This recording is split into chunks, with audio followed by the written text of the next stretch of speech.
G'day, I'm Patrick. Welcome to the workshop.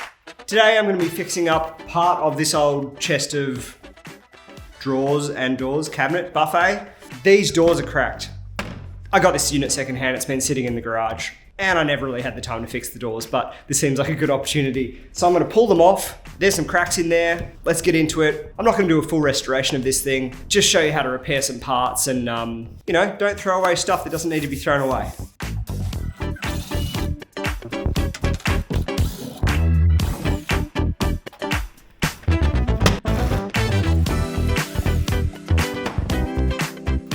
Label everything.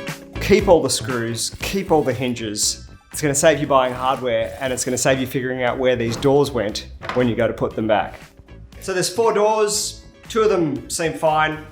The 2 outer doors have cracked along the seam between the rail and the stile, probably because the doors were opened too wide and it's put pressure on those joints. The way these are constructed was probably just with a standard rail and style router bit kit. You can get kits that kind of form that tongue and groove. It's a fairly simple way to do this kind of construction. I have to figure out what glue was used, how these can be taken apart, and how they can be repaired. Someone shoved some strap on there, which has held it together, but hasn't fixed it. It looks like someone's also tried to shove some glue in there, so this is gonna be fun.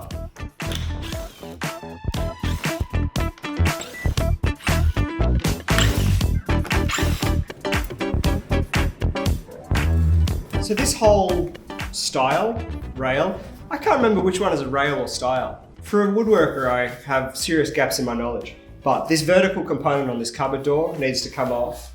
There's a big split in it, and I'm going to glue that back together. That should be somewhat simple, but I want to be able to remove all of this vertical component and not leave behind a bunch of the material that's split away.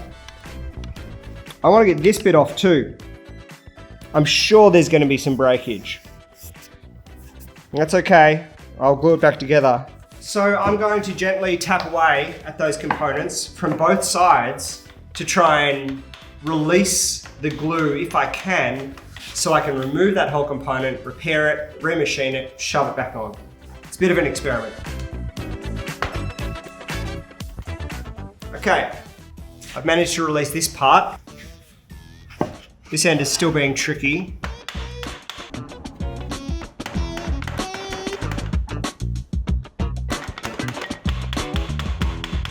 I'm going to flip that over and have a look on the other side.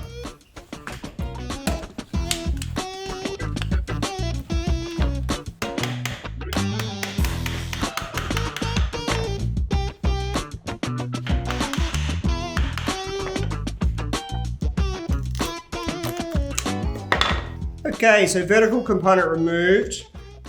Some parts are still remaining. Problem with pulling apart something that's been glued is there are invariably components where the glue is stronger than the wood. So there has been some breakage of some internal components, but I'll reinforce them.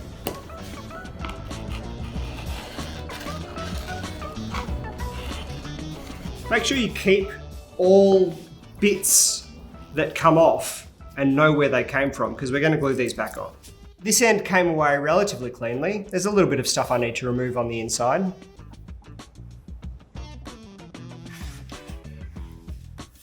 This end has a little more breakage, luckily just of the tongue components, not the groove, so I can fish that out, clean it up, and get it all reset.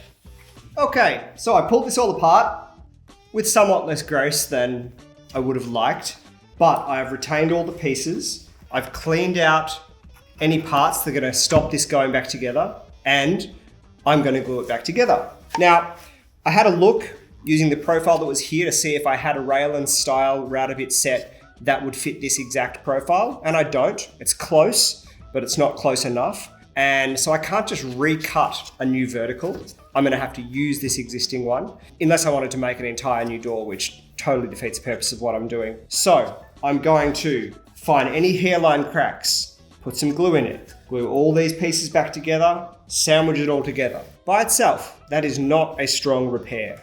What I'm going to do after that is reinforce each of these joins with some deep splines in the back. So I'll router in some channels or cut them in with something, I'll figure that out, and put some timber splines in there, which will act as significant reinforcement regardless of the messy way that I'm going to try and glue this together. To glue this together with all its pieces and not great joinery, I don't think PVA is the best choice because it's a bit gappy and PVA is not really going to provide any strength. Probably the best choice would be a two-part epoxy like Techniglue, and the second best choice would be polyurethane. Today, I'm going to use my second best choice because I would like this to dry and chisel it off and apply and then be able to put in the splines in one day. I don't want to have to wait till tomorrow and drag this project out. So we're going to use a rapid drying polyurethane, which has some gap filling properties. It also has an advantage of pressing itself out through hairline cracks, which in this case I really want because it will help stabilize those cracks. A two-part epoxy will not do that. So that's the plan. This is Purbond F20. It's the label's all gone, but it's a 20-minute polyurethane. It goes off really rapidly, even in cool conditions like you can see I'm in today. It lasts in the bottle surprisingly well for a rapid drying epoxy. These bottles don't tend to go off as long as you keep the caps on. It is messy. You're gonna have to clean up the squeeze out afterwards. It will foam and spread everywhere. Use gloves. That's about all.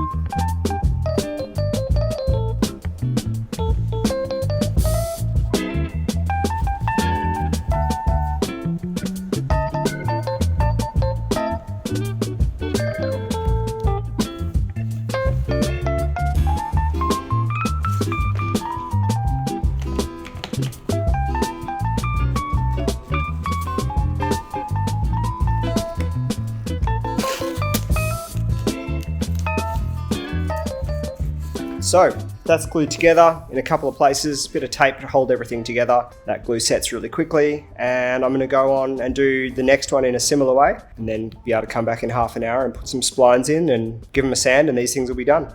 Okay, so this next one is a bit different. A terrible repair was attempted on this by previous owner and it's full of PVA, which not only didn't work because it's not a gap filling glue, it's meant that these two surfaces don't really mate anymore. So I'm going to be removing the PVA with a spoke shave and I'm trying to retain the facing edge that will still be visible so I can get those two edges to meet. And then behind there will be a small cavity that gets filled with glue, new glue, and then the whole thing reinforced with splines. Really the splines are doing the heavy lifting in this case because these glue joins will no longer be super functional. I'm just going to get them to the point where they look okay.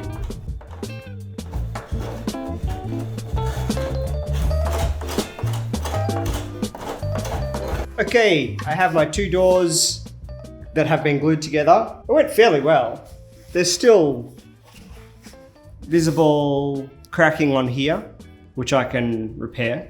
This one's the better of the two. This one had a big sliver of material which had fallen out and I was not able to replace. So anyway, the rails and stiles are glued together. However, it's not a great join. There's not a lot of things going into other things to give you the surface area that you need for a strong joint. So what I'm going to do is I'm going to cut a spline down the entire length of the bottom and the top of these doors. I'm going to do that on the panel saw, or you could do it on the router. I just think I'll get less tear out on the panel saw. And then I'm going to insert a big long spline of timber into those slots, which will add the strength that this piece needs top and bottom. Now these cross rails are about 50 mil deep. I'm going to do that spline about 20 or 25 mil deep, and it will be around 4 mil thick based on the thickness of the saw blade.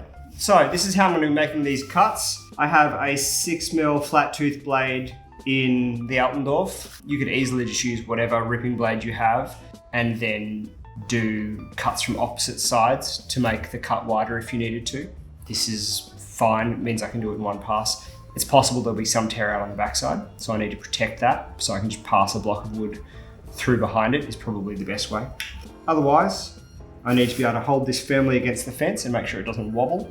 So I'll have a rubber pad to do that and do it top and bottom on all the doors. Should reinforce it nicely. Okay, everything has a slot. The slot width is 5.7. That was just the width of that flat top blade that I had. And the depth is around 21 mil. So I need some strips of timber that are about 7 mil, whatever I said, 5.7 mil thick by 21-ish mil high by the width of that, whatever that is. I am a hoarder of timber bits and occasionally it pays off. So I found all of these, which are around the right thickness. They just need to be brought down by a fraction of a mil. So I'll do that in the belt sander and then rip them down to length. Although I can use a trim router later to kind of trim them to the right width and length. So really it's the thickness that matters. You can do this on a thicknesser with a sled, but I found when I'm trying to remove a 1/10 or a 20th of a mil, the belt sander kind of does a better job. Plan here is pretty simple. This is the spline, that's the slot. It'll get a couple clamps and some polyurethane glue. I'll flush it up with one end as best I can, and then I just have to trim one end and route and trim router the excess. Both ends, all 4 doors, and then they'll be as strong as new or very close to it, I think.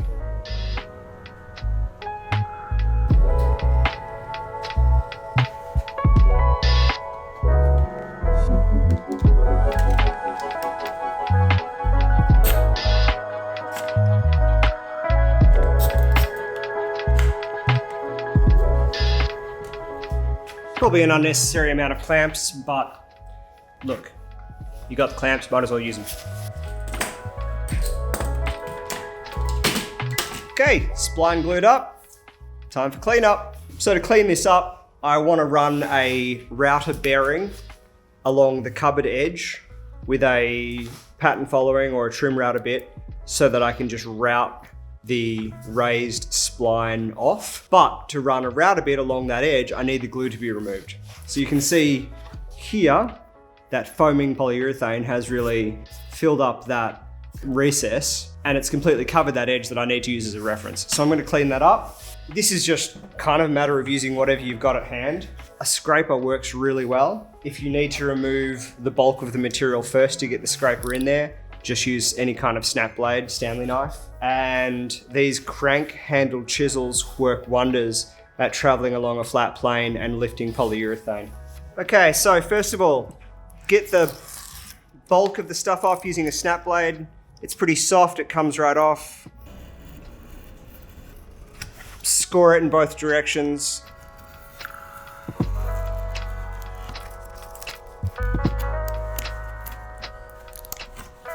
If this was something that you just needed to be sanding, you weren't routing it, then just scraping it off with a snap blade will do the trick just fine. But I need that surface to be a reference edge. Just get your scraper.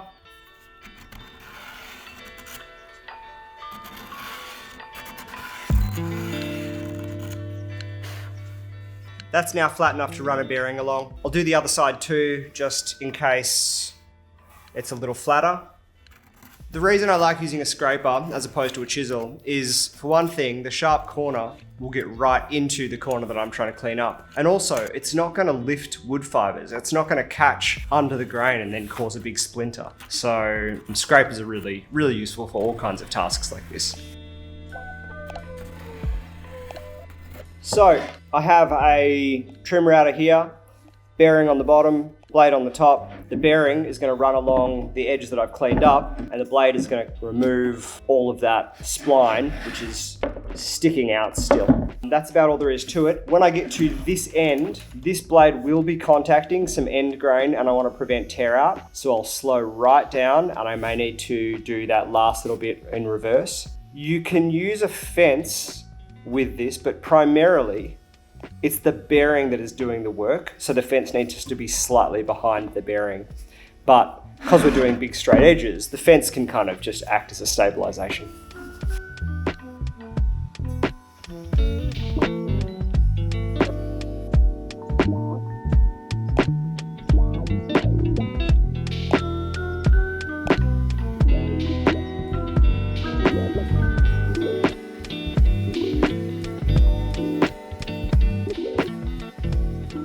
all those splines are trimmed. They basically feel flush, but I'm just gonna give everything a sand and then it'll be ready for whatever is gonna happen to it next. Finishing, painting, putting new handles on, etc. But the doors themselves are stable and I didn't have to fully rebuild them.